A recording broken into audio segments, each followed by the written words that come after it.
This is the Mistress Carrie Situation Report for July 19th, 2023. Your daily entertainment headlines, industry info, and everything rock. Godsmack and Stained have found a replacement for Nothing More on their big summer co-headlining tour. Mixmaster Mike, who famously served as the DJ for the Beastie Boys from 1998 until the end of their career, will now be opening the majority of the tour. Flat Black, the newly announced band from former Five Finger Death Punch guitarist Jason Hook, will take over from Mixmaster Mike August 24th. The band saying, quote, "Unfortunately, due to personal reasons, Nothing More had to back out of our summer tour lineup at the last minute. The good news is our boy Mixmaster Mike of the Beastie Boys was able to jump on board for most of the summer. The last shows on the run, Jason Hook, formerly of Five Finger Death Punch, and his new band, Flat Black, will be special guests. Nothing More stepped down from the tour in the wake of the disturbing domestic incident that occurred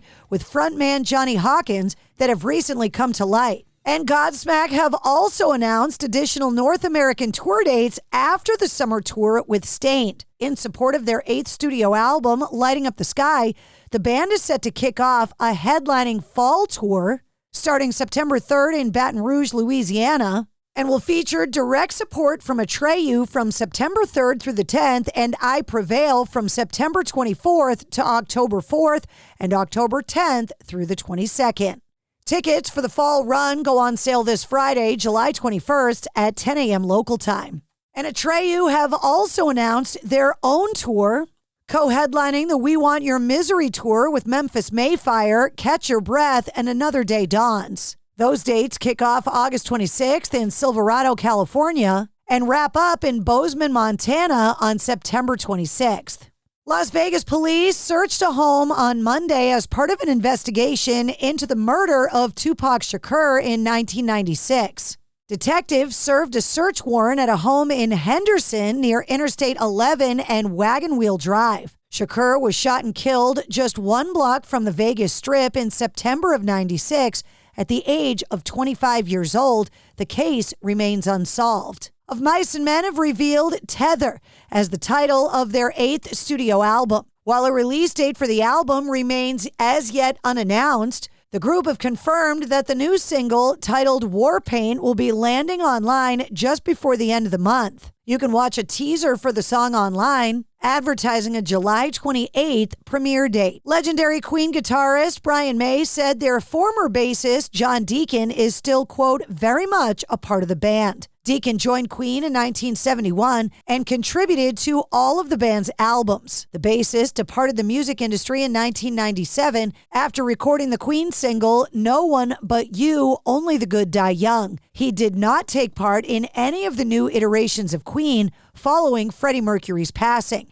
In an interview with The Guardian, Brian May answered a serious questions put to him by fans. One asked if he had any inkling that Deacon would exit Queen for good and why he thought the reclusive bassist walked away. Brian May said, "All I can say historically is John was quite sensitive to stress.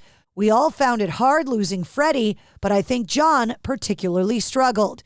We did do a couple of things together in 96, the recording of No One But You, the song that I wrote about Freddie when we were putting up the statue to commemorate him in Montreux, and one show in Paris."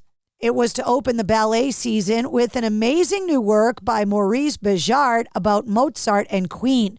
We played with John on bass and Elton sang with us. At the moment, John just looked at us and said, "I can't do this anymore." And we knew that he at least needed a break, and as it turned out, he never came back. A Canadian man hailing from New Brunswick was arrested recently for making death threats against Lana Del Rey ahead of her performance in Quebec last weekend. Dennis Mallet, 40, knowingly made threats to cause death or bodily harm to the singer during a period between January 1st, 2022 and July 6th, 2023, according to the indictment. He appeared in court last Friday and remains in custody.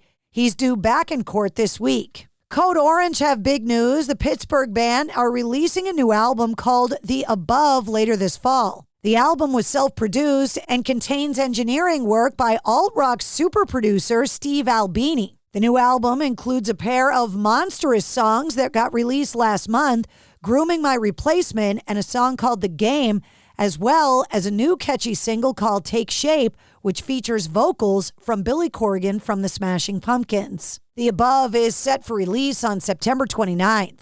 Paul McCartney is set to discuss some of his best-known songs in an upcoming podcast called McCartney, A Life in Lyrics, set to debut on September 20th. Each episode is set to focus on one song, featuring McCartney in a conversation with poet Paul Muldoon. He wrote the foreword to McCartney's 2021 book, The Lyrics 1956 to the Present, which will be released in paperback on November 7th. The legal team of Rammstein vocalist Till Lindemann have scored a legal victory against UK tabloid The Mirror in regards to the publication's reporting on the recent sexual misconduct allegations that have cropped up this year against Lindemann. As been reported by numerous outlets, the so-called Row Zero parties, organized by members of the band's camp, have drawn the interest of German prosecutors as of late, after a woman came forward with allegations of being drugged at one such event last spring. Hot off their winter 2022 U.S. tour, Yes are set to embark on the Classic Tales of Yes North American tour this fall, kicking off September 21st in Bethlehem, Pennsylvania, and concluding in Riverside, California on November 4th. Tickets go on sale to the general public this Friday, including dates in New Haven, Connecticut at the College Street Music Hall on September 24th, in Portland, Maine at the State Theater on September 25th, and at the Lynn Auditorium in Lynn, Mass on September 27th. And Creed are set to make a massive announcement today with regards to a reunion tour, which would be the band's first in 10 years. And that's your sit rep. For more details on all of the stories, check the links in the show notes of this episode. And don't forget to follow and subscribe to the Mistress Carrie Podcast. New full-length episodes come out every Wednesday. Episode 163, featuring George Thorogood, is available now. It's time to get your checking account to zero with free checking from PenFed. That's zero ATM fees, zero balance requirements, and zero time spent waiting for your paycheck to direct deposit because you can receive it up to 2 days early. Open your account with just $25 and see how big zero can be. Apply online today at PenFed.org/free checking. Early direct deposit eligibility may vary between pay periods and timing of payers' funding. To receive any advertised product, you must become a member of PenFed, insured by NCUA.